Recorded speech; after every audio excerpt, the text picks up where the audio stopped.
Today we're going to be replacing the fan in this CPU cooler. I have one myself and I love it. It's a great CPU cooler.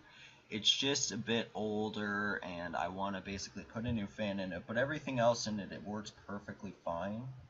So I just thought, hey, let's save some money. So today I'm going to be showing you just how to replace the fan unit in it so that it's cooling better. The fan we're going to use does 2000 RPM, so it will cool my CPU a lot better. So let's go with the video. Here we go. So in this video, the fan we're going to be using to replace the old one is this one. It is a nice fan. It does a nice blue LED effect and it looks beautiful. So it does 2000 RPM, which if you're using the Thermaltake that I'm using, the Thermaltake, it does 1100 RPM, so this is a huge step up from that. It adds another 900 RPM. So it does cool things a lot, and we're going to be replacing this on a CPU cooler. So here we have the fan on the CPU cooler already. I actually used the CPU fan that was already on this for something else. This is the one we ordered and purchased. I'm going to be showing you basically how to take this off and put it back on, and that's basically how you switch them over. So what you want to do is you want a small star, a fine head. This is a pretty nice screwdriver, I'm going to say so myself.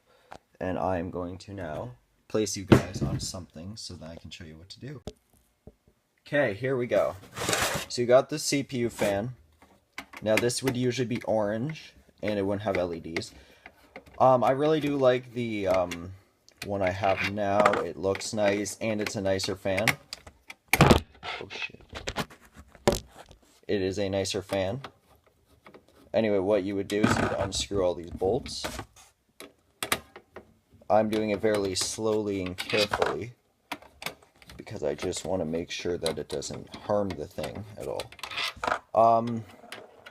But yeah, so you'll notice the one thing that this fan doesn't have is it doesn't have basically smart cooling, which is that's why I call it anyway. Basically the computer will tell how hot the CPU is and it will adjust, but it's a really good fan still. As you can see, this is the fan. This is the fan, Cooler Master, really nice. So now all you have to do is basically reattach it, so I'm going to show you how to do that now. Once again, fairly easy. You just take the screwdriver and you take the screws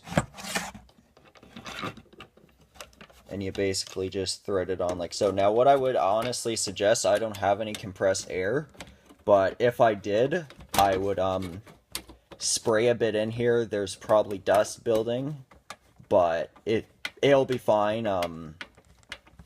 But that's, if I was you guys, I would use a bit of compressed air in it, just to kind of make sure, you know, there's no dust building up or anything, because dust can definitely harm the, it can definitely do a lot of damage. It's not really good to have. But anyway, so, yeah, this is done now. Anyway, like I said, this would have been orange if it wasn't a different CPU cooler. or CPU fan, I just rather not pull out mine. It's actually at the front of my computer. I'm using a Bitphoenix Nova, which has 2 slots for case fan, so I just used the original cooler from this as a case fan.